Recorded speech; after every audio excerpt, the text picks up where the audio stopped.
Assalamualaikum warahmatullahi wabarakatuh. Saudara-saudaraku seiman, seagama, sebangsa dan senegara. Ketemu lagi ya dengan saya. Dan biasalah saya akan selalu membagi-bagikan ilmu yang benar. Karena membagikan ilmu yang benar itu hukumnya wajib dan diperintah oleh Tuhan untuk menyebarkannya. Dan sekarang kita akan membahas tentang menjalankan ibadah haji, umroh, dan menjalankan kurban bagi yang mampu. Sekarang kita akan membahas dulu dalam pokok inti kehidupan, yaitu niat, sholat, akhlak ya.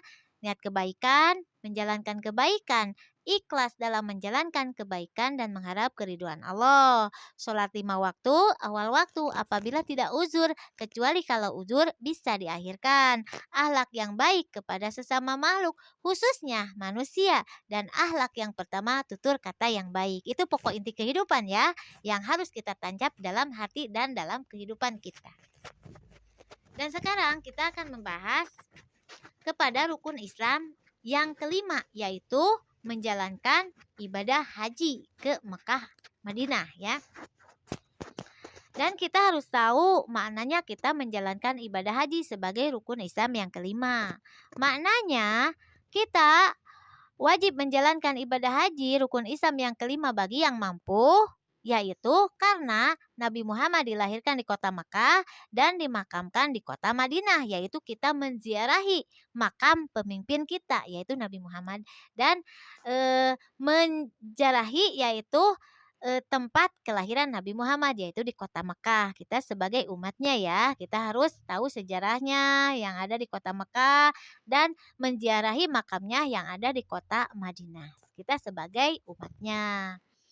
Dan kita sebagai umat Nabi Muhammad, bagi yang mampu wajib menjalankan ibadah haji, yaitu menghormati bapak moyang Nabi Muhammad, yaitu Nabi Ibrahim dan Nabi Ismail yang membangun Ka'bah dan Masjidil Haram. Jadi sejarahnya untuk kita menjalankan ibadah haji itu penghormatan kepada yang membangun Ka'bah dan Masjidil Haram, yaitu bapak moyang Nabi Muhammad, yaitu Nabi Ibrahim dan Nabi Ismail. Dan prak-prakan ibadah haji yang telah dilaksanakan oleh Nabi Ibrahim dan Nabi Ismail serta istri Nabi Ibrahim, yaitu Siti Hajar, ibunda Nabi Ismail alaihissalam. Dan kita akan menjurus kepada ibadah kurban atau lebaran kurban. Kita harus tahu sejarahnya apa itu lebaran kurban.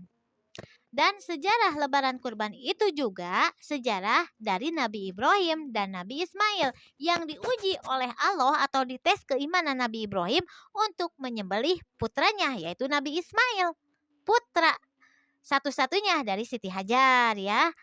Dan Nabi Ibrahim karena sangat beriman kepada Allah Subhanahu wa taala, beliau pun menjalankan perintah Tuhan, yaitu menyembelih putranya Nabi Ismail dengan cara Nabi Ismail dimandikan dulu, memakai pakaian ihram atau suci, memakai wewangian, mencukur rambut sedikit atau disebut tahalul, dan mengelilingi Ka'bah dulu sebelum disembelih, dan melontar setan yang mengganggu waktu beliau akan menjalankan perintah Tuhan. Setan menggoda dilontar oleh batu kerikil 7 kali lontaran, dan itu semua dijadikan rukun haji oleh umat Nabi Muhammad ya. Dan setelah Nabi Ibrahim mau menyembelih putranya Nabi Ismail, Tuhan menyuruh malaikat Jibril untuk menggantikannya dengan gibas atau domba.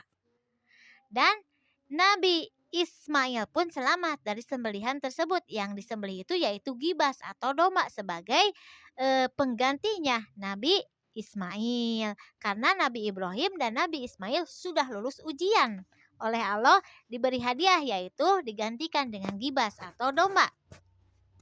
Makanya umat Nabi Muhammad wajib yang mampu melaksanakan ibadah kurban sebagai keimanan kepada Tuhan yang dicontohkan oleh Nabi Ibrahim.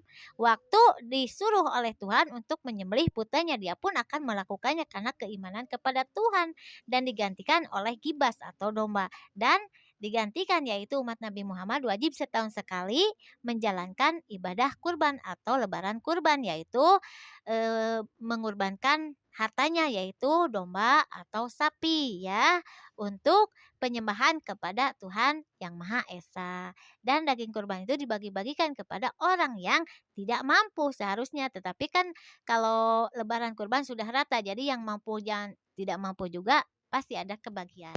Itu ya sejarahnya.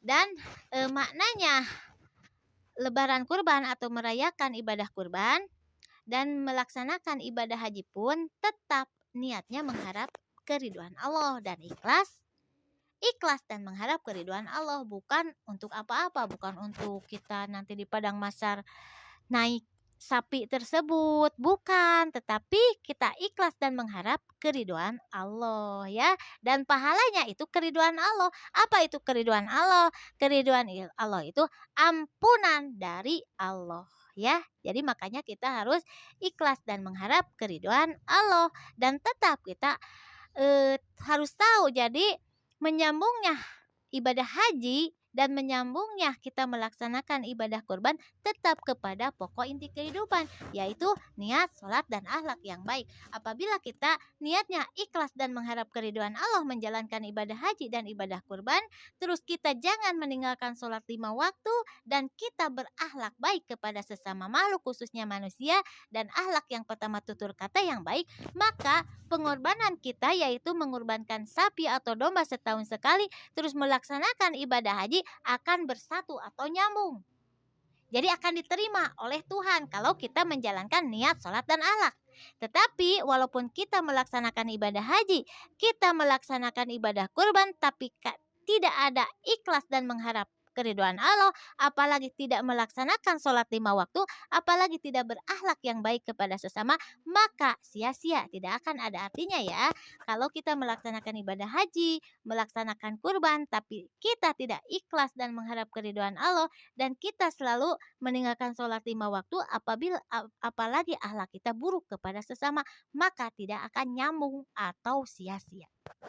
Jadi pengorbanan kita kepada Allah yaitu mengorbankan harta kita setahun sekali, yaitu sapi atau domba, ibadah haji tetap nyambungnya kepada pokok inti kehidupan, niat, sholat, dan akhlak ya. Kita harus tahu pokok inti kehidupan harus kita jalankan dalam kehidupan kita sehari-hari, maka kebaikan yang dijalani oleh kita akan nyambung atau bersatu. Tetapi kalau kita tidak menjalankan niat, sholat, dan akhlak yang baik, walaupun kita menjalankan ibadah haji, ibadah kurban, puasa Ramadan, kalau tidak menjalankan niat, sholat, dan akhlak, tidak akan nyambung atau sia-sia ya. Mohon maaf, sekian. Assalamualaikum warahmatullahi wabarakatuh.